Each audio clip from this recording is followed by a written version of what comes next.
The fluorescent lights above flickered with an ominous buzz as Joseph Stewart's calloused hands worked methodically around the exposed wiring in the basement of the Grandview Community Center.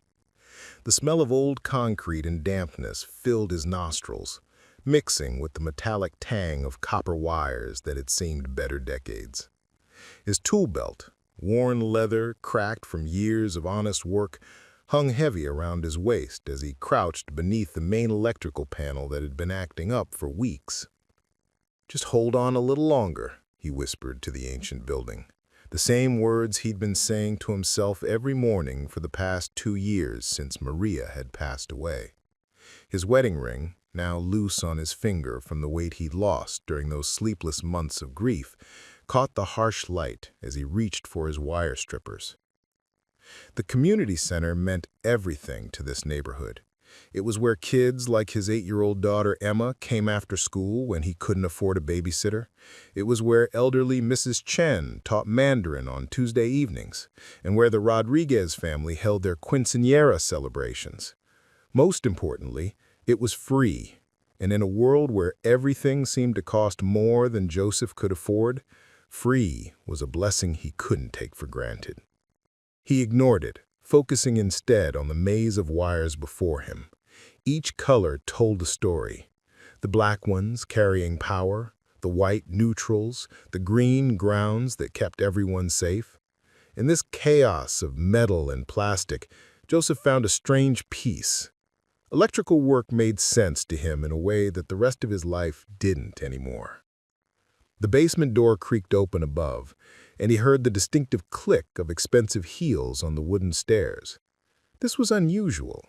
The community center's usual visitors wore sneakers or work boots, not the kind of shoes that probably cost more than Joseph made in a month.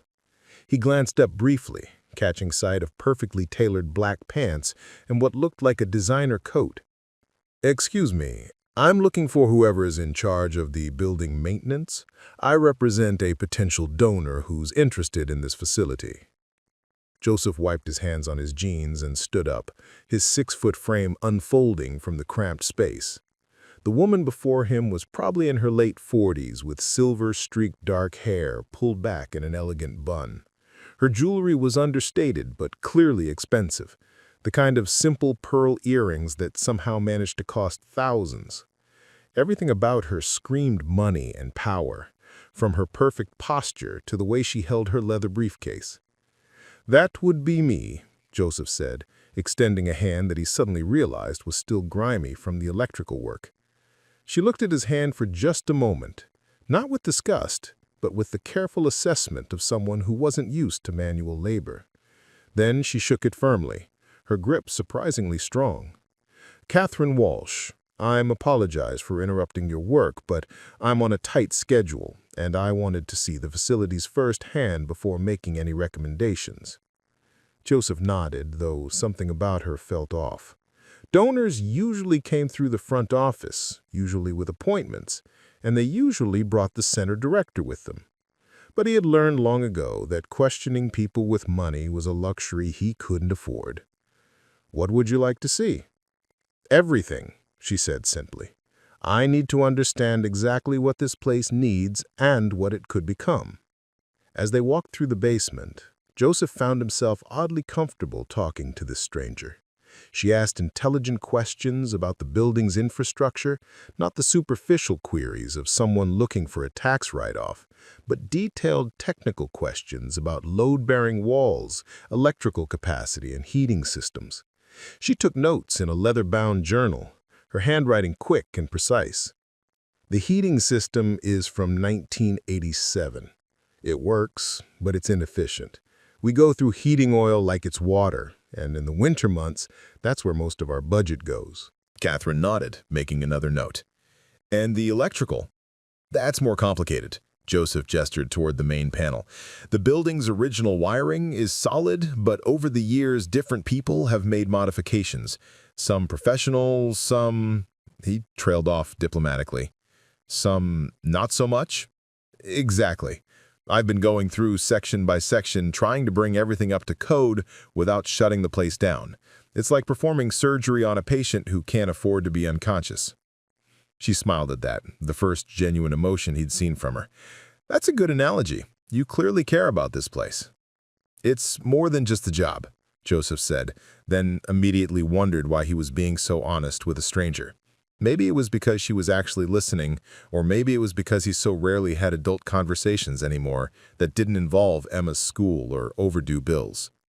They continued the tour, moving up to the main floor, where the basketball court doubled as an auditorium, community meeting space, and dance studio depending on the day. The afternoon sunlight streaming through the tall windows illuminated the scuffed hardwood floors that Joseph had refinished himself last summer, working late into the evenings after Emma was asleep. "How many people does this serve?" Catherine asked, her voice echoing slightly in the large space. "On an average day, maybe 200. During school breaks or when we have events, it can be double that. The after-school program alone has a waiting list of 40 kids. And the staff? There's me, obviously. Maria Santos runs the after-school program. She's been here 15 years. Tom Bradley handles the sports leagues and coaching. Sarah Kim manages the administrative side and grant applications. That's about it for full-time staff. We have maybe 20 volunteers on any given day." Catherine was quiet for a moment, looking around the space with what seemed like genuine interest. Then she asked the question that always made Joseph's stomach tighten. "And the budget?" "Tight," he said simply. "We operate on grants, donations, and a small fee structure that's designed to be accessible to everyone in the neighborhood. Most months we break even. Some months," he shrugged. "Some months you don't." But Catherine didn't offer pity. Instead, she asked, "How long have you worked here?" 5 years. I started part-time while I was working construction. Then when the economy hit the neighborhood hard and construction dried up, Maria Santos, the center director, offered me full-time work. It pays less, but it's steady, and it lets me be around for my daughter." "Your daughter comes here?" "Emma. She's 8. Spends most afternoons here doing homework and playing with the other kids. It's been good for both of us. After my wife died, having a community like this made all the difference." Something shifted in Catherine's expression, a softening around her eyes that made her suddenly seem more human and less like a perfectly composed business machine. "I'm sorry for your loss." "Thank you. I've learned to accept condolences gracefully, though they still hit me like small punches to the chest. Maria has been incredibly understanding. This place has been our lifeline."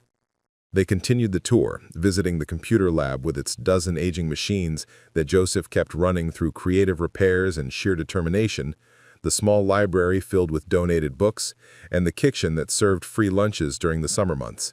At each stop, Catherine asked more questions, and Joseph found himself opening up about the challenges and small victories that made up his daily routine. It was when they returned to the basement to finish inspecting the electrical system that everything changed. "I should probably get back to work," Joseph said, kneeling back down beside the main panel. "This system has been acting up all week, and if it goes down completely, we'll lose power to half the building." Catherine had been examining the boiler again, but she turned at his words. "What kind of problems are you having?" "Intermittent power loss to circuits 7 and 8. I think there's a loose connection somewhere in the main junction box, but these old panels can be tricky. One wrong move and—" He made a gesture that suggested electrocution. "May I watch? I find electrical work fascinating." Joseph shrugged. "Sure, but stay back a bit. I need to work with the power on to find the problem." He opened the main panel, revealing the complex array of circuit breakers and thick cables that controlled the building's electrical flow. Using his multimeter, he began testing connections systematically, looking for the voltage drop that would indicate a loose wire. "There," he said, pointing to a section where 3 heavy cables came together in what electricians called a wire nut. "I can see some arcing damage. This connection is loose and heating up. That's what's been causing the intermittent failures." Catherine had moved closer, genuinely interested in his diagnostic process. "How do you fix something like that?" "Very carefully," Joseph said with a slight smile.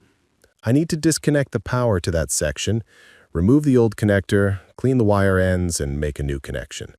The tricky part is that this junction carries power to critical systems, so I need to work fast. He reached for the main disconnect switch, but as he did, his foot slipped on a small puddle of water that had apparently leaked from an overhead pipe. His hand, already reaching toward the panel, made contact with the live bus bar instead of the disconnect switch.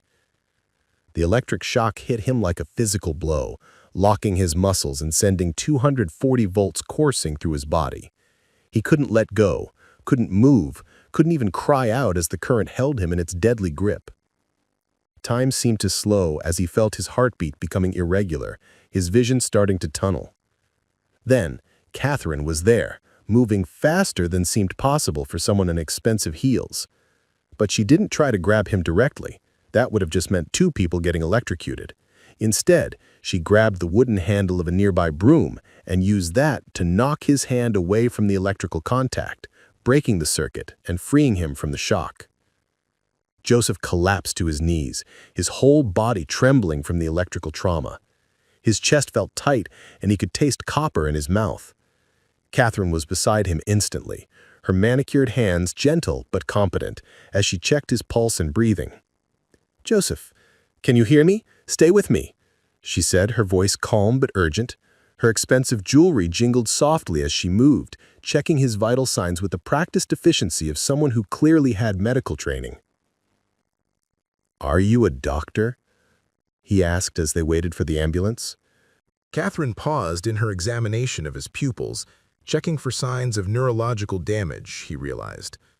"Something like that," she said evasively. The ambulance arrived within minutes, and as the paramedics took over his care, Joseph caught glimpses of Catherine speaking quietly with them. She was using medical terminology that went far beyond basic first aid, discussing voltage levels and cardiac risks with the easy familiarity of a healthcare professional. "Who is she?" one of the paramedics asked Joseph as they loaded him onto the stretcher. Joseph realized he didn't know. Catherine Walsh, potential donor, someone who knew enough about medicine to possibly save his life. But beyond that, she was a mystery. And as they wheeled him toward the ambulance, he saw her standing in the basement doorway, her expensive coat now dusty and her perfect hair slightly messed up from the crisis. For just a moment, their eyes met, and Joseph saw something in her expression that he couldn't quite identify. Relief that he was alive, certainly, but also something else. Something that looked almost like recognition, as if she knew him from somewhere, though he was certain they'd never met before today. The ambulance doors closed, and as they drove toward the hospital, Joseph found himself wondering who Catherine Walsh really was, and why a woman who claimed to represent donors was walking around with what appeared to be advanced medical training. The emergency room at St. Mary's Hospital was a familiar place to Joseph, though not for reasons he liked to remember. 2 years ago, this was where he'd spent 3 devastating days watching machines keep Maria alive, while doctors spoke in hushed tones about brain hemorrhages and impossible decisions. The antiseptic smell, the beeping monitors, the way the fluorescent lights cast everything in a harsh, unforgiving glare, it all brought back memories he'd worked hard to bury. But this time was different. This time, he was the patient, connected to an EKG machine that traced the rhythm of his heartbeat across a green screen while a young resident named Dr. Patel explained what they were looking for. "The good news is that your heart rhythm appears stable," Dr. Patel was saying, his kind eyes serious behind wire-rimmed glasses. "The electrical shock didn't cause any permanent damage that we can detect. However, we want to keep you for observation overnight, just to be safe." I can't stay overnight," Joseph said automatically. "My daughter, she'll be expecting me to pick her up from the community center in an hour." "Is there someone who could help with that?" Joseph's first instinct was to call his sister Linda, but she lived 40 minutes away and had 3 kids of her own. His parents were both gone, and most of his old friends from the construction days had scattered when the work dried up. The truth was, his support system was paper-thin, held together by the kindness of neighbors and the staff at the community center. "I'll figure something out," he said, reaching for his phone with hands that were still slightly shaky. Before he could dial, There was a soft knock on the cubicle curtain. "May I come in?" It was Catherine's voice, and Joseph felt a mix of relief and confusion.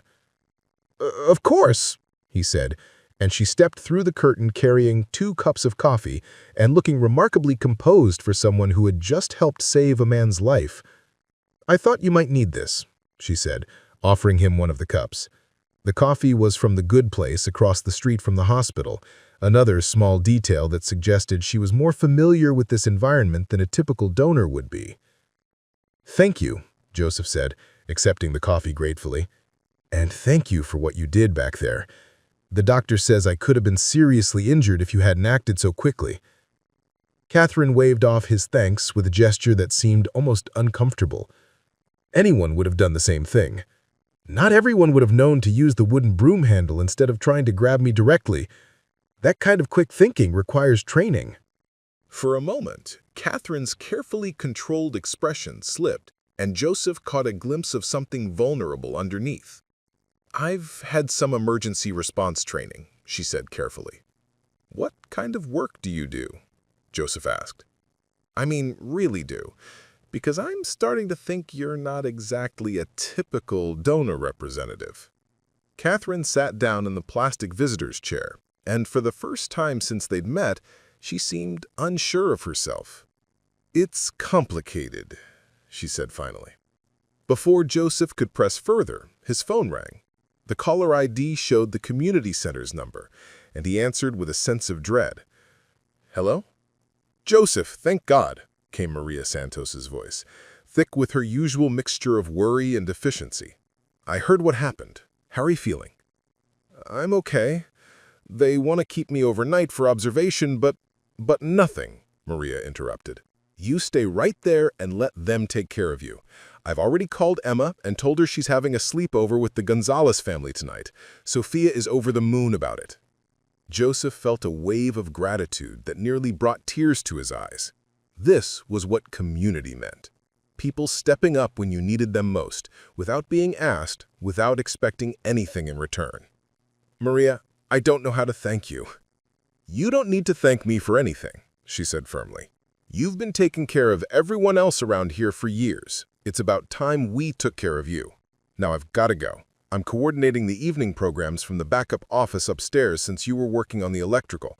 How long until the power situation is resolved?" Joseph felt his chest tighten with anxiety. "I don't know. I was in the middle of fixing it when the accident happened. The problem is still there, and without those circuits working properly—" "We'll manage," Maria said quickly. "Don't you worry about that right now." But Joseph was already worrying.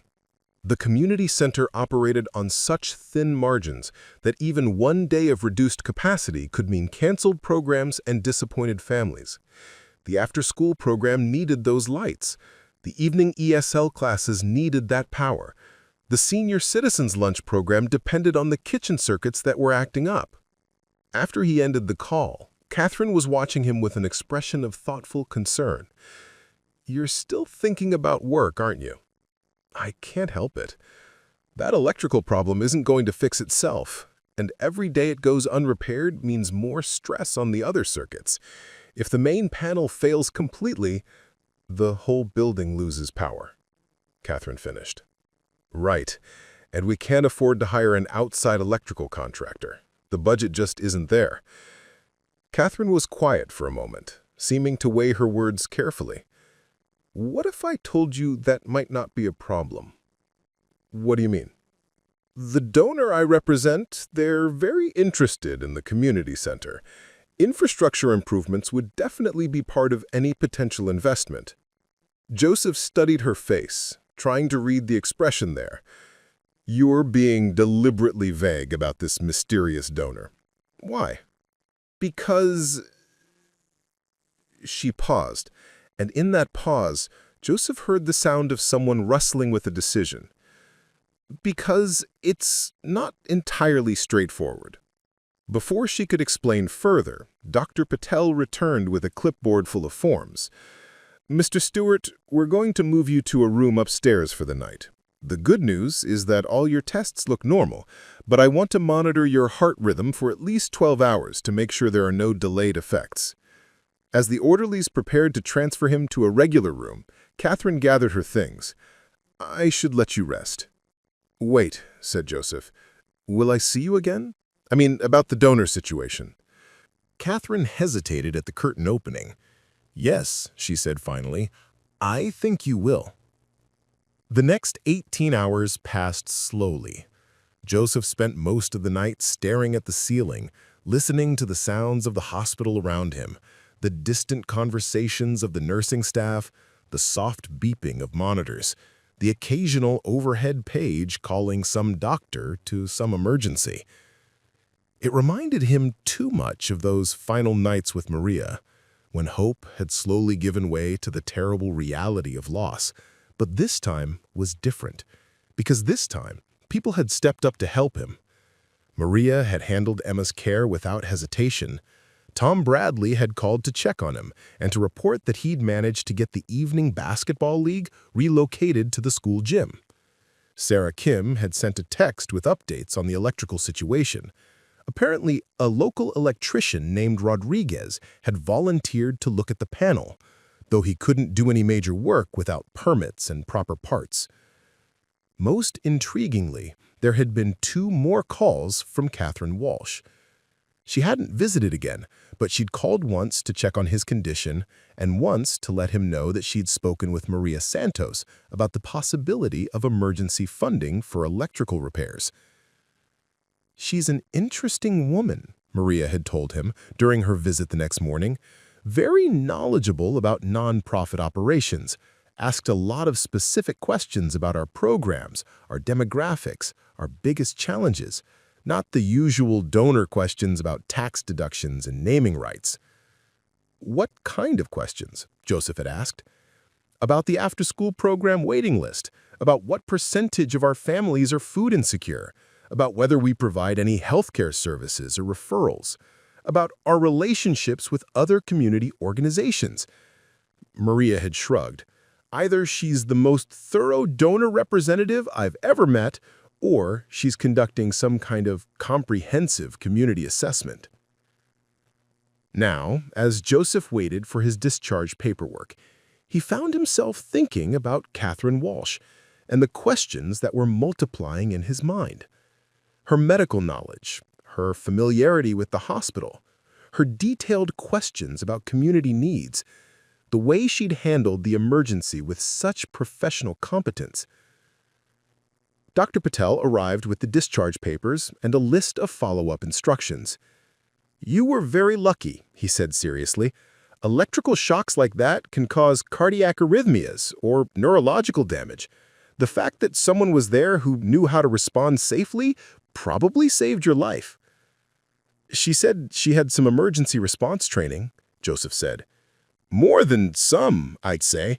She knew exactly what questions to ask the paramedics, and her description of the electrical source was precise enough to help us determine the appropriate treatment protocol. Dr. Patel paused. Is she a healthcare professional? I honestly don't know. I'm starting to think there's a lot I don't know about Catherine Walsh. The ride back to the community center was courtesy of Tom Bradley, who filled him in on the previous day's challenges and small victories. The electrical problem had been temporarily stabilized by running extension cords from working circuits, but it was a makeshift solution at best. Rodriguez took a look at the main panel, says it's definitely fixable, but it's going to require some specialized parts and probably a full day of work. He quoted about $1,500 for parts and labor, but he'd be willing to do it for cost if we can come up with the money for materials. $1,500 might as well have been $15,000 as far as the community center's budget was concerned. Joseph felt the familiar weight of impossible financial pressure settling on his shoulders. But as they walked toward the building, he saw something unexpected. Catherine Walsh's car in the parking lot, and Catherine herself sitting on the front steps, still dressed in her expensive business clothes, but somehow looking less formal than she had the day before. "Joseph," she said, standing as they approached. "How are you feeling?" "Better," he said, though he wasn't sure if that was entirely true. Physically, he felt mostly recovered from the electrical shock. Emotionally, he felt off balance, uncertain about this woman and her mysterious motivations. "I was hoping we could talk," Catherine said, "about the donor situation and about some things I should have told you yesterday." Tom Bradley, sensing the need for privacy, excused himself to check on the afternoon programs. Joseph and Catherine found themselves alone on the front steps of the building that had become the center of both their lives, though for very different reasons. "Before you say anything," Joseph said, "I want you to know how grateful I am for what you did yesterday. Not just the immediate help, but following up, checking on me, talking to Maria about emergency funding. You didn't have to do any of that." Catherine looked down at her hands, which were folded carefully in her lap. "Actually," she said quietly, "I think maybe I did have to do it. That's what I need to talk to you about." Joseph waited, sensing that whatever she was about to tell him would change everything. "My name really is Catherine Walsh," she began slowly. "But I'm not exactly a donor representative, and the person I work for isn't exactly a typical philanthropist." "What does that mean?" Catherine took a deep breath, and when she looked up at him, her eyes held a mixture of nervousness and something that might have been hope. "It means that I've been looking for you, Joseph Stewart, for a very long time. And yesterday, when I finally found you, you ended up saving my life in more ways than you know." The words hung in the air between them like a challenge, and Joseph felt his world tilt slightly off its axis. "Looking for me? I don't understand. We've never met before yesterday." Catherine's fingers traced the edge of her leather briefcase, a nervous gesture that seemed at odds with her composed exterior. "No, we haven't met, but I've known about you for 8 years. I've been following your life from a distance, watching you work, watching you raise your daughter, watching you hold this community together through sheer determination and kindness." A chill ran down Joseph's spine that had nothing to do with the October afternoon. "That sounds like stalking." "I know how it sounds," Catherine said quickly, "and I know I should have approached you differently, should have been honest from the beginning, but I wasn't sure. I wasn't sure how to explain without sounding completely insane." Joseph stood up from the steps, suddenly needing space and distance from this conversation. "Try me." Catherine remained seated, but her posture straightened, and Joseph caught a glimpse of the authority he'd sensed in her voice during yesterday's emergency. 8 years ago, I made the worst mistake of my professional life, a mistake that cost a good man his career, his reputation, and ultimately his life. That man was Dr. Marcus Stewart. The name hit Joseph like a physical blow. He turned to stare at Catherine, his mind racing to process what she'd just said. "My brother. You knew my brother Marcus?" "I was the chief of surgery at Presbyterian Hospital when Dr. Marcus Stewart was brought up on charges of medical malpractice. I was the one who conducted the internal investigation. I was the one who recommended his suspension. And I was the one who failed to look deeper when the evidence didn't quite add up." Joseph's legs felt weak, and he sat back down hard on the steps. "The Patterson case," he said numbly. "Yes. Jennifer Patterson, age 7. Emergency appendectomy that went wrong. Marcus was accused of operating while impaired, of making critical errors that led to complications and ultimately the child's death." Joseph closed his eyes, remembering those horrible months. The media coverage, the whispers in grocery stores, the way people had looked at their family like they carried some kind of contagion. He wasn't impaired. Marcus barely drank, never did drugs. He was the most careful, methodical surgeon I've ever known. "I know that now," Catherine said quietly. "It took me 6 years of investigation to prove it, but I know it now." "What do you mean you proved it?" Catherine opened her briefcase and pulled out a thick manila folder. After Marcus died, I couldn't let it go. Something about the case bothered me. It took me 6 years to prove it, but I finally uncovered the truth 2 years ago. She handed him the folder, and Joseph opened it with trembling hands. Inside were hundreds of pages of documents, lab reports, witness statements, investigative notes. On top was a letter on hospital letterhead dated 6 months ago, officially exonerating Dr. Marcus Stewart of all charges and acknowledging that he had been the victim of a conspiracy orchestrated by Dr. James Kellerman, who had been covering his own malpractice in the Patterson case. Kellerman was the attending physician on duty that night. He was the one who made the critical error that killed Jennifer Patterson. He was also the one who convinced the lab technician to falsify Marcus's blood work, and who coached the witnesses to say they'd seen Marcus acting erratically. Joseph's hands shook as he read through the documents. This says that Marcus tried to correct Kellerman's mistake, that he followed proper protocol exactly, that the complications were caused by Kellerman's initial surgical errors. That's right. Your brother didn't kill that little girl. He tried to save her from someone else's mistakes, and when that didn't work, he was made the scapegoat. Joseph felt 8 years of grief and anger crash over him like a wave. Marcus had died believing he was a failure, believing he'd killed a child through his own incompetence. He died carrying shame that wasn't his to bear, while the real culprit had continued practicing medicine for 6 more years before finally being caught. "Why?" Joseph asked, his voice hoarse. "Why did it take you so long to figure this out?" Catherine's composure finally cracked, and Joseph saw tears in her eyes. "Because I was a coward.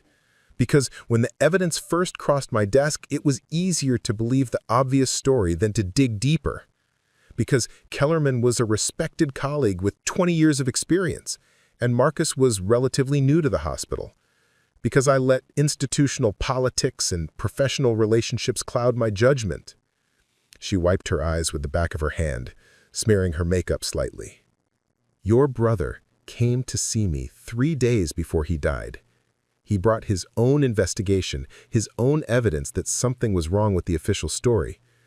I barely gave him 20 minutes. I told him he was grasping at straws, that he needed to accept responsibility for what had happened and try to move on." "You sent him away?" "I sent him away. And 3 days later, he drove his car into a tree, rather than live with the shame of something he didn't do." The silence stretched between them, heavy with years of pain and regret. Joseph stared at the documents in his lap, proof that his brother had been innocent, that he died for someone else's crimes. "So what is this?" he asked finally, gesturing toward Catherine. "Guilt? Some kind of twisted penance?" "Maybe," Catherine said honestly. "But it's also something else. When I finally proved Marcus's innocence 2 years ago, I wanted to find his family. It took me those 2 years to track you down." "And when you did?" "When I did, I found a man who was living the kind of life his brother would have been proud of, working with his hands, serving his community, raising a daughter with love and patience despite impossible circumstances. I found someone who embodied all the values Marcus had believed in." Joseph looked up at her sharply. "So, you've been watching me. For how long?" 2 years. "Not stalking," she said quickly, "but I've made it my business to know about your life, your work, your challenges. I've made anonymous donations to the community center. I've used my connections to make sure Emma's school had the resources it needed. I've tried to help from a distance because I wasn't sure you'd want to hear from the person who failed your brother." The revelation hit Joseph like another electrical shock. "You're the anonymous donor, the one who paid for the new computers in the lab, the one who funded the summer lunch program. Among other things, yes." Joseph stood up again, this time pacing to the edge of the parking lot and back. "This is insane. You've been secretly manipulating my life for 2 years?" "I've been trying to make amends," Catherine said. "I destroyed an innocent man, and I've been trying to honor his memory by helping his brother, by lying to me, by pretending to be someone else. Yes, Catherine admitted. And yesterday, when I saw you working on that electrical panel, when I realized you were putting yourself in danger to keep this place running, I couldn't just stand by and watch anymore. Joseph stopped pacing and turned to face her. What do you mean? I mean that I came here yesterday planning to finally tell you the truth about Marcus, about what I'd done, about what I'd been doing to try to make up for it. But then you almost died saving this place, and I realized that I couldn't keep hiding behind guilt and anonymous charity. So, what do you want from me? Catherine stood up, smoothing her expensive coat with hands that weren't quite steady. I want to help, really help. Not from a distance, not anonymously, but as someone who owes you and your brother a debt I can never fully repay. What kind of help? The electrical system, for starters. The heating system. The roof that's going to need replacement in 2 years. The expansion you've been dreaming about to accommodate more after-school programs. Catherine's voice grew stronger as she spoke. I have money, Joseph. More money than I could spend in 3 lifetimes. And I have connections throughout the medical and business communities. Joseph felt overwhelmed by the scope of what she was offering. Why should I trust you? Because you risked your life to help a stranger. That's exactly who Marcus was. Before Joseph could respond, the community center's front door burst open and Emma came running out, her backpack bouncing as she raced toward him. "Daddy!" she called, launching herself into his arms with the fearless enthusiasm of an 8-year-old. "Mrs. Santos said you had an accident. Are you okay? Sophia's mom made me and Sophia friendship bracelets, and we stayed up until 10 o'clock telling stories." Joseph caught her daughter and held her tight, breathing in the familiar scent of her strawberry shampoo and the slight smell of playground dirt that always clung to her clothes. For a moment, the weight of Catherine's revelations faded as he focused on the solid reality of Emma in his arms, warm and alive, and completely trusting that her father would always be there to catch her. "I'm fine, sweetheart," he said, setting her down but keeping his hands on her shoulders. "Just a little electrical problem at work, but the doctors checked me out and everything's okay." Emma's eyes, so much like Maria's that sometimes Joseph's breath took it away, studied his face with the serious intensity that 8-year-olds brought to important matters. "You promise? Because Sophia's dad got hurt at his work last year and he had to wear a cast for like 2 months. I promise. No casts, no broken bones. I'm perfectly fine. Only then did Emma seem to notice Catherine, who had been standing quietly during their reunion, watching the interaction with an expression that Joseph couldn't quite read. There was something wistful in her eyes, something that spoke of loss and longing. "Emma," Joseph said, "this is Mrs. Walsh. She's a friend of the community center." Catherine stepped forward with a warm smile that transformed her entire face. "It's very nice to meet you, Emma. Your father has told me so much about you." Emma, never shy around adults, extended her hand with the formal politeness that Joseph had taught her. "Nice to meet you too. Are you going to help fix our building? The lights in the art room keep going on and off, and Mrs. Chen says it's like trying to paint in a disco." Catherine laughed, the first genuinely spontaneous sound Joseph had heard from her.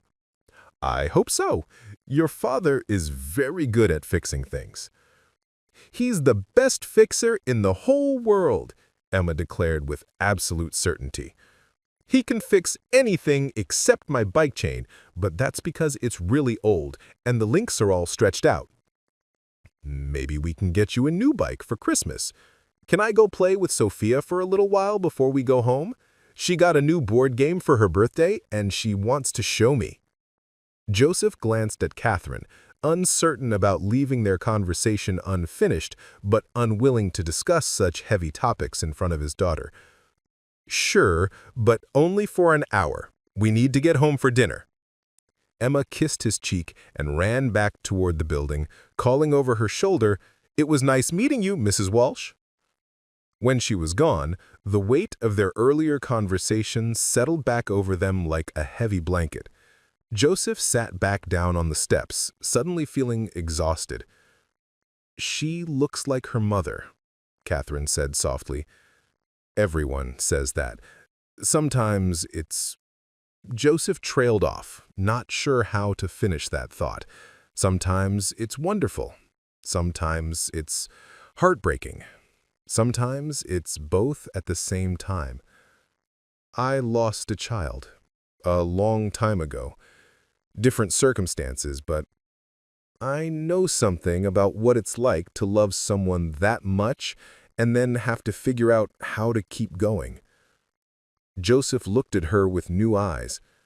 "I'm sorry." "Thank you.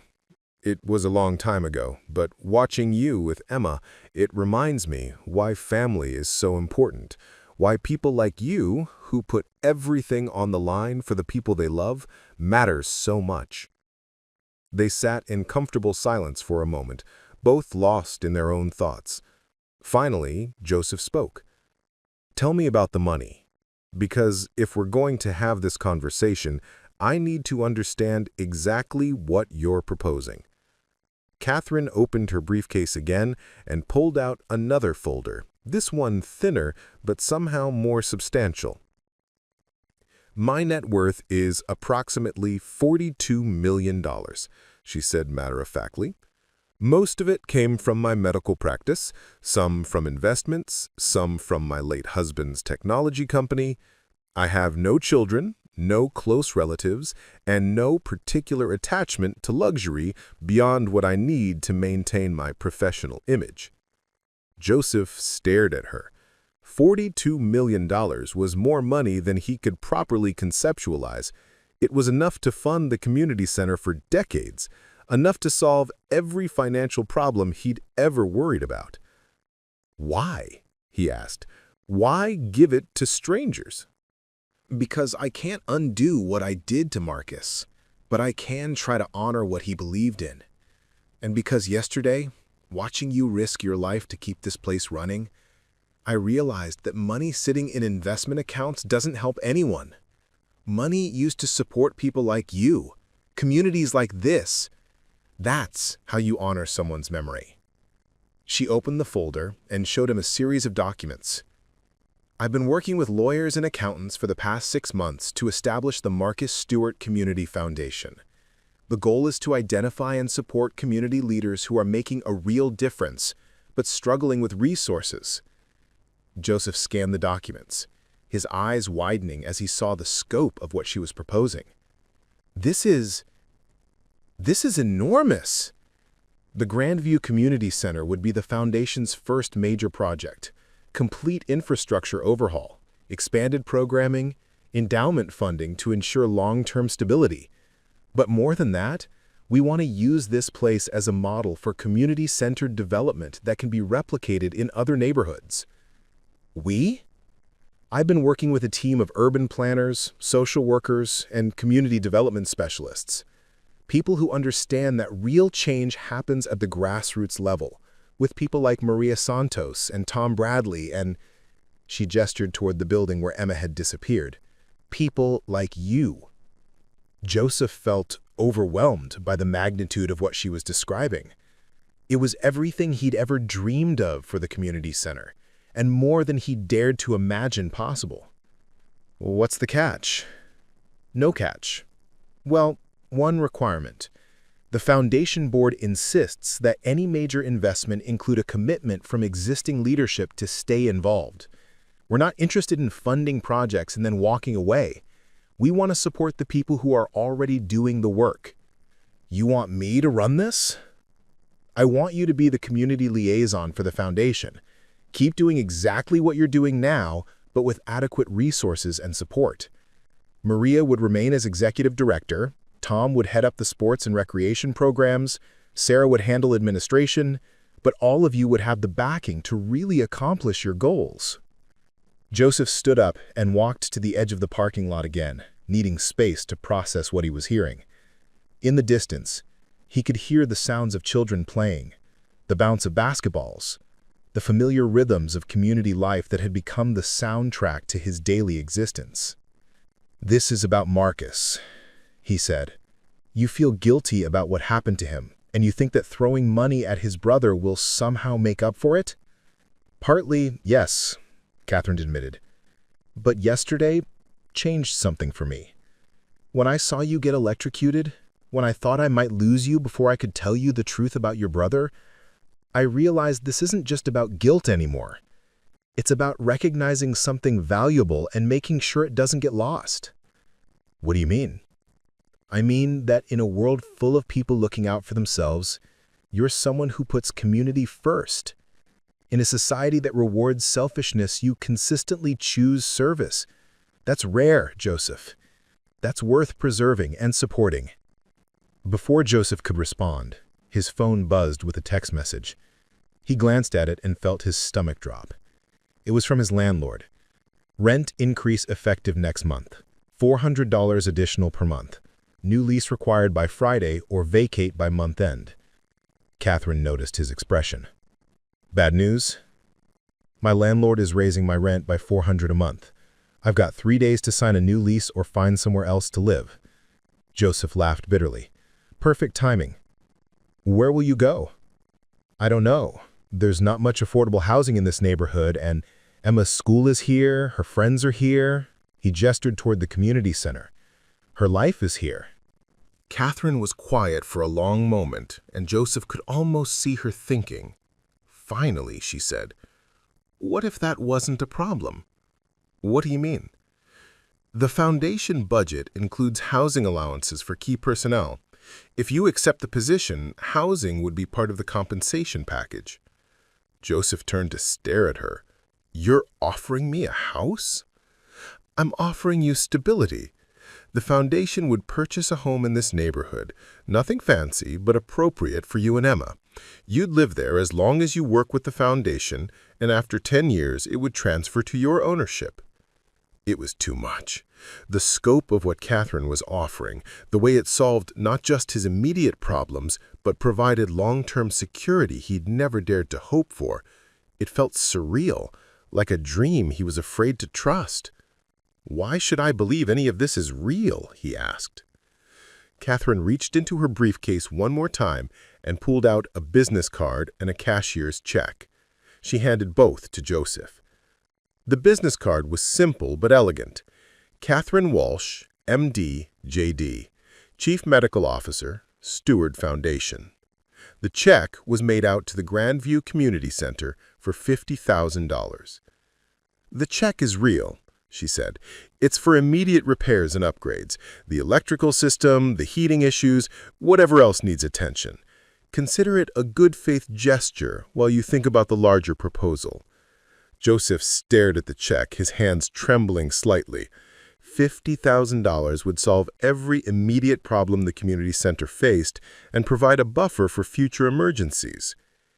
"I don't understand. You're a doctor and a lawyer?" "Medical degree from Johns Hopkins, law degree from Georgetown. I practiced surgery for 15 years, then moved into hospital administration, then healthcare law. The legal training came in handy when I was investigating what really happened to Marcus." "And you're giving up all of that to run a foundation?" "I'm 62 years old, Joseph. I've spent my entire career climbing ladders and accumulating achievements that feel increasingly meaningless. Yesterday, watching you risk your life for this community, I remembered why I became a doctor in the first place. I wanted to help people. Somewhere along the way, I forgot that money and prestige aren't the same thing as making a difference." The community center door opened again, and Emma came running out, followed by Sofia Gonzalez and her mother, Carmen. "Mr. Joseph," Carmen called out, her face lighting up with relief when she saw him. "Thank God you're okay. Sofia was so worried about Emma being scared." "I'm fine, Carmen. Thank you for taking such good care of Emma last night." "It was nothing. The girls had a wonderful time." Carmen noticed Catherine and extended her hand politely. "I don't think we've met. I'm Carmen Gonzalez." "Catherine Walsh," she replied, shaking Carmen's hand warmly. "I'm working with Joseph on some improvements to the community center." "Oh, wonderful. This place means so much to our families. Sophia practically lives here after school." Carmen turned back to Joseph. "Speaking of which, I heard about the electrical problems. My husband Luis is a licensed electrician. He'd be happy to take a look if you need help." Joseph felt that familiar surge of gratitude for his community. "Actually, I think we might have that covered now, but thank Luis for me." After Carmen and Sophia laughed, Emma tugged on Joseph's sleeve. "Daddy, can we go home? I'm hungry and I want to tell you about the new book I'm reading." "Of course, sweetheart." Joseph turned to Catherine. "I need some time to think about all of this." "Of course, take all the time you need." She handed him another business card. "That's my personal number. Call me when you're ready to talk, whether that's tomorrow or next month." As Catherine gathered her things and prepared to leave, she paused and looked back at Joseph. "Can I ask you something?" "Sure." "Yesterday, when you saw me in danger of being electrocuted, along with you, because if you hadn't been freed from that circuit, I might have tried to help and gotten shocked myself. You could have just worried about yourself. Instead, your first instinct was to warn me to stay back, to keep me safe. Even while you were being electrocuted, you were thinking about protecting someone else. Why?" Joseph considered the question seriously. "Because that's what you do. When you see someone in danger, you help them. When you see someone who needs something you can provide, you provide it. Not because you expect anything in return, but because that's how communities work. That's how we take care of each other." Catherine smiled, and for the first time since they'd met, Joseph saw something that looked like peace in her expression. That's exactly what Marcus would have said. That evening, after Emma had gone to bed, Joseph sat at his kitchen table with the documents Catherine had given him spread out before him. The cashier's check lay in the center, surrounded by foundation papers, legal documents, and the thick folder containing proof of Marcus's innocence. The kitchen was small and cramped, the linoleum floor cracked in places, and the cabinets painted over so many times that the doors no longer closed properly. It was a far cry from the spacious home he and Maria had shared before her illness ate through their savings, before medical bills and funeral expenses forced them to downsize to this cramped apartment. But it was home, and the thought of leaving it, even for something better, filled him with unexpected anxiety. His phone rang, interrupting his thoughts. The caller ID showed his sister Linda's number. "Hey, Layden," I answered. "Joe, I just heard about your accident. Are you okay? Why didn't you call me?"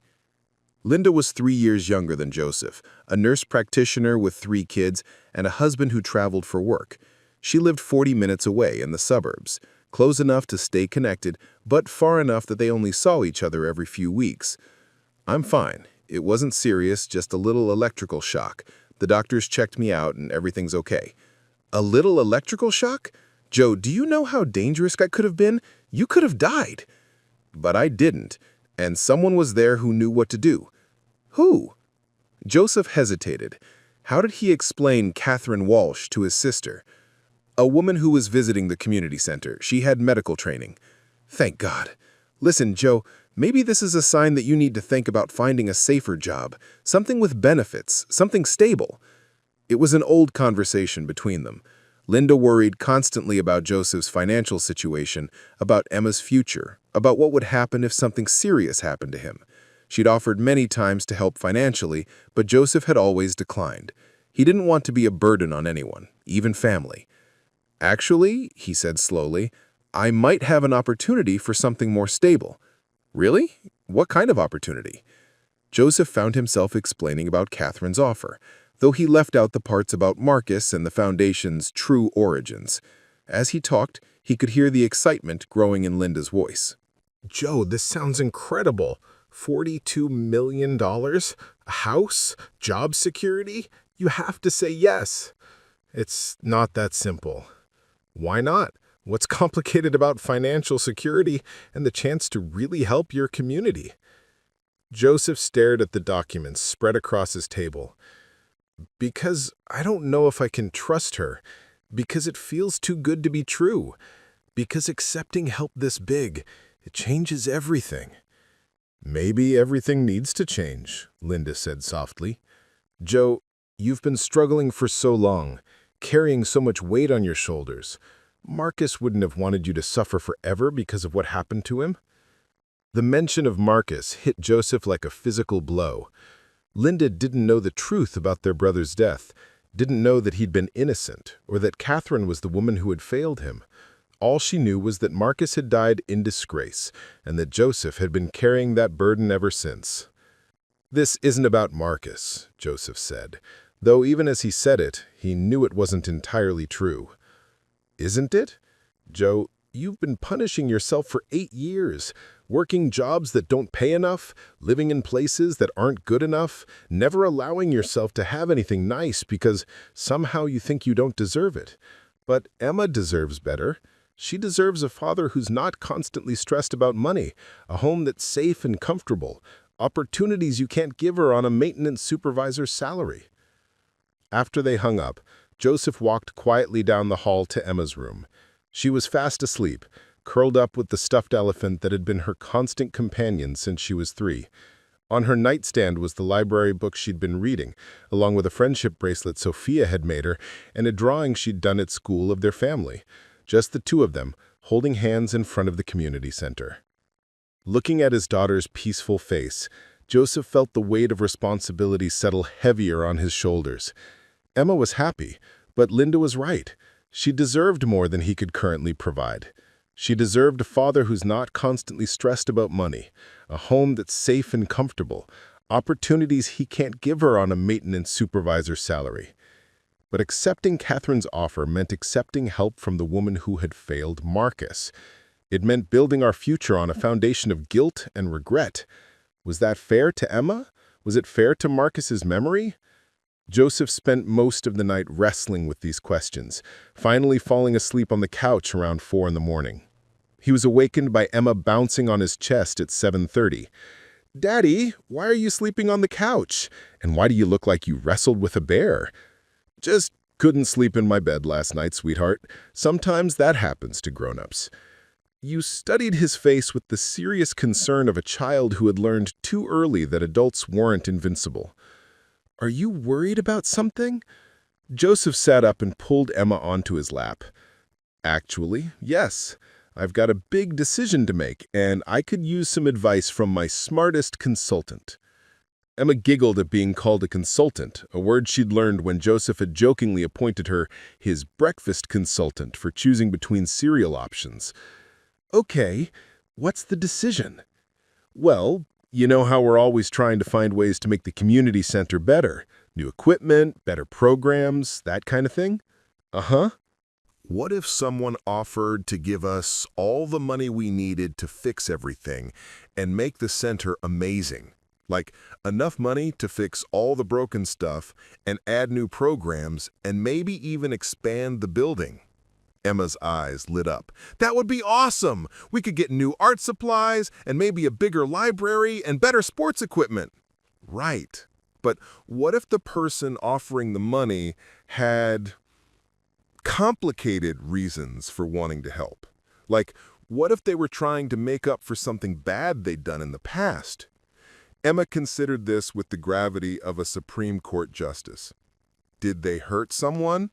Sort of. They made a mistake that hurt someone I cared about very much. Did they mean to hurt them? No, I don't think they meant to, but they didn't try hard enough to help them either. Emma was quiet for a moment, thinking. You know what Mrs. Santos always tells us when someone does something wrong? What does she say? She says that everyone makes mistakes, but what matters is what you do after you make the mistake. If you try to fix it and help people, that's better than just feeling bad about it forever. Out of the mouths of babes. Joseph hugged his daughter tightly, marveling at her 8-year-old wisdom. So, you think we should accept the help? I think we should help the person fix their mistake, Emma said decisively, because that's what you taught me. When someone needs help, you help them, even if they made mistakes before. After Emma left for school, Joseph called in sick to work and spent the morning walking through the neighborhood.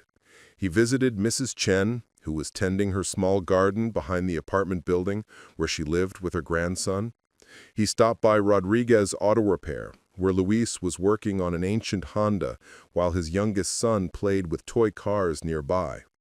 He walked past the elementary school where Emma learned and laughed and made friends, past the small grocery store where he and Emma shopped for weekly specials, past the bus stop where working parents waited for rides to jobs that paid too little but provided necessary income.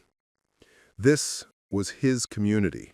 These were the people who had supported him through the darkest period of his life, who had embraced Emma and made sure she never felt lacking despite their modest circumstances. They deserved better than a community center held together with duct tape and determination. By noon, Joseph had made his decision. He called Catherine's personal number, and she answered on the second ring. "Joseph, how are you feeling today?" "Better. I've been thinking about your offer." "And?" "I have questions, lots of them, and conditions." "I'm listening." "First, I want complete transparency about the foundation's finances and decision-making process. If I'm going to be the community liaison, I need to understand exactly how this works and have a real voice in how the money gets spent." "Absolutely. The foundation board meets monthly, and the community liaison has voting rights on all major decisions." "Second, I want guarantees that the existing staff, Maria, Tom, Sarah, all of them, keep their jobs with better compensation and benefits." "That's already built into the proposal." "Third, I want a clear timeline for improvements and a commitment that we won't be left hanging if the foundation changes direction." The initial endowment provides 5 years of guaranteed funding with renewable commitments based on program success. Joseph took a deep breath. "And finally, I want to know that this is really about helping the community, not just about easing your conscience about Marcus." There was a long pause before Catherine answered. "It's both," she said honestly. "I can't separate my guilt about what happened to your brother from my genuine belief that what you're doing here matters. But I can promise you this, the foundation will succeed or fail based on the work you and your team do, not on whether I feel better about past mistakes." "Okay," Joseph said. "Then yes, I accept." "Just like that?" "Not just like that. My 8-year-old daughter reminded me this morning that when someone is trying to fix their mistakes by helping people, the right thing to do is let them help. And she's smarter than both of us." Joseph could hear the smile in Catherine's voice when she replied, "She sounds like her father and her uncle." They arranged to meet the next day to begin the paperwork and planning process. Catherine would bring the full foundation team to present detailed proposals for both immediate improvements and long-term development. The electrical system would be completely overhauled within the week, and Rodriguez would be hired as the center's official maintenance contractor with proper insurance and benefits. That evening, Joseph gathered Emma, Maria Santos, Tom Bradley, and Sarah Kim in the community center's main room to share the news.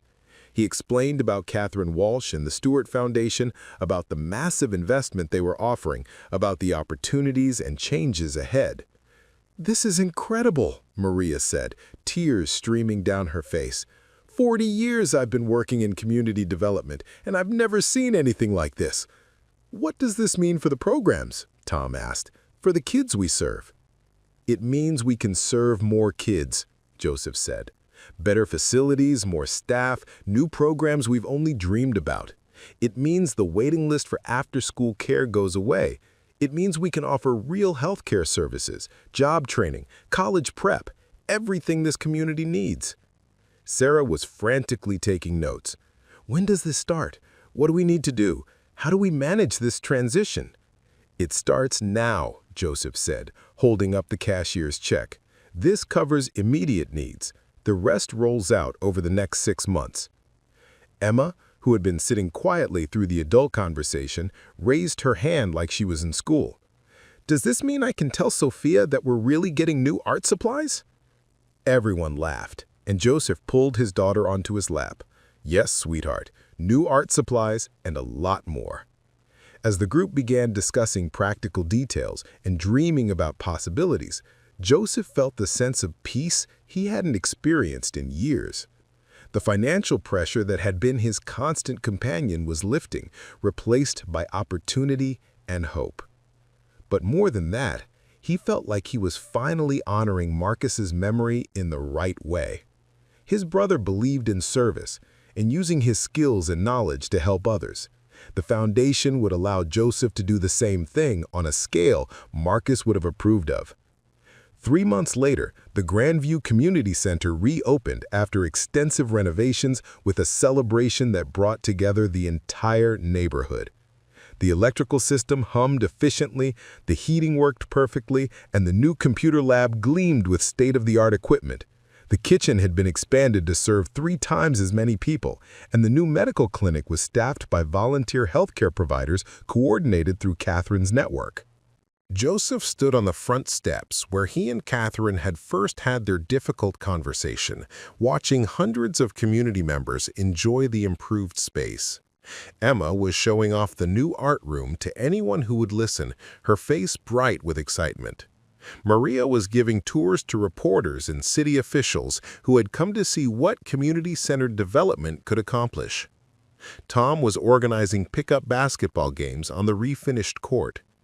Catherine appeared beside him, looking less formal than usual in jeans and a sweater instead of her typical business attire. "Any regrets?" she asked. Joseph considered the question seriously. "About accepting your offer? No. About the way it all happened, sometimes. I wish Marcus could see this." "I think he can," Catherine said softly, "and I think he'd be proud." They stood together in comfortable silence, watching the community they had both come to care about in their different ways. Finally, Catherine spoke again. "I have something for you," she said, handing him an envelope. Inside was a letter on Stewart Foundation letterhead, but the content was handwritten in Catherine's precise script. "Dear Joseph, 6 months ago, I came to your community center carrying the weight of 8 years of guilt and regret. I thought I was looking for a way to honor your brother's memory and ease my own conscience.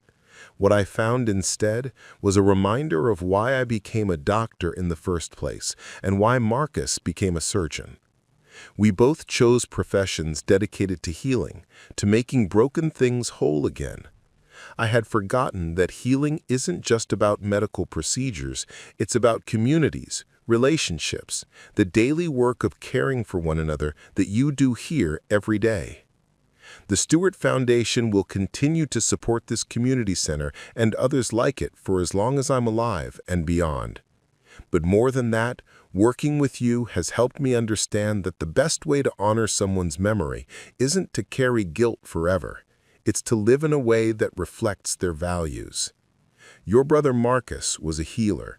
You are too, even though you've never held a scalpel. Thank you for helping me remember how to heal. With gratitude and respect, Catherine." Joseph folded the letter carefully and put it back in the envelope. "Thank you," he said simply. "Thank you," Catherine replied, "for letting someone who made a terrible mistake find a way to make it right." As the celebration continued around them, Joseph thought about the journey that had brought them all to this moment. It had begun with grief and guilt, with a family destroyed by false accusations and a community struggling with inadequate resources. But it had led to healing, growth, and hope. Emma came running up to them, her face flush with excitement and her hands covered in paint from the art room. "Daddy, you have to come see what I made. It's a picture of our family, but I added Uncle Marcus because Mrs. Santos said it's important to remember the people we love even when they can't be with us." Joseph took his daughter's paint-covered hand and let her pull him toward the new art room. As they walked, he caught Catherine's eye and saw understanding pass between them. They had both learned something important, that healing happens not by forgetting the past, but by building something better from its pieces. that communities are stronger when people are willing to help each other, even when the help comes from unexpected places, and that sometimes the best way to honor someone's memory is to make sure their values live on in the work we do every day. The Grandview Community Center would continue to serve its neighborhood for generations to come, funded by the Stewart Foundation, but powered by the same spirit of service and community that had always been its true strength. And in that service, the memory of Dr. Marcus Stewart would live on, not as a victim of injustice, but as an inspiration for healing. 6 months after that celebration, Joseph received a call that would bring the story full circle in an unexpected way. It was Dr. Patel from St. Mary's Hospital, the young resident who had treated Joseph after his electrical accident. "Mr. Stewart, I hope you remember me. I treated you when you were electrocuted at the community center." "Of course, Dr. Patel. How are you?" "I'm well, thank you. I'm calling because I've been following the news about the Stewart Foundation and the work you're doing in community health. I'm finishing my residency soon, and I'm interested in community medicine rather than traditional hospital practice. I was wondering if there might be opportunities to get involved with the Foundation's health initiatives." Joseph smiled, thinking about how Marcus would have loved this young doctor's commitment to community service. "I think we might be able to arrange something, Dr. Patel. We're always looking for healthcare providers who understand that healing happens in communities, not just hospitals." "That's exactly what I believe. Your brother, Dr. Marcus Stewart, he was someone I studied during my surgical rotation. His approach to patient care, his commitment to treating the whole person, not just the medical condition, he was the kind of doctor I want to be." Joseph felt tears prick his eyes. He would have liked you, Dr. Patel. He would have liked knowing that his work inspired other doctors to serve their communities. And so, the circle closed, not with an ending, but with a new beginning. Marcus's legacy would live on not only in the foundation that bore his name, but in the young doctors and community workers who were inspired by his example to choose service over profit, healing over prestige, community over career advancement. The electrical shock that had brought Joseph and Catherine together had illuminated more than just faulty wiring. It had revealed the power of human connection, the possibility of redemption, and the truth that sometimes our greatest failures can become the foundation for our most meaningful achievements. In the end, Joseph saved more than Catherine's life that day in the community center basement. He saved her soul, giving her a chance to transform guilt into purpose, regret into action, and a terrible mistake into a lasting legacy of healing. And Catherine, in turn, had saved Joseph and Emma from a life of financial struggle, giving them security, opportunity, and the chance to serve their community on a scale they had never imagined possible. But perhaps most importantly, they had both helped save the memory of Dr. Marcus Stewart, transforming it from a story of injustice and tragedy into one of inspiration and hope, proof that even in a world that often seems broken, there are still people willing to dedicate their lives to fixing what's wrong and building something better. The Grandview Community Center stands today as a testament to that truth, powered by the simple but revolutionary idea that when we take care of each other, when we choose community over individual gain, when we're willing to help strangers simply because they need help, that's when real healing happens. And sometimes, if we're very lucky, that healing reaches backward through time to honor those we've lost, forward into the future to benefit those not yet born, and deep into our own hearts to remind us why we're here. To take care of each other. One electrical repair, one community center, one act of service at a time. Thank you for watching this incredible story of redemption and community healing.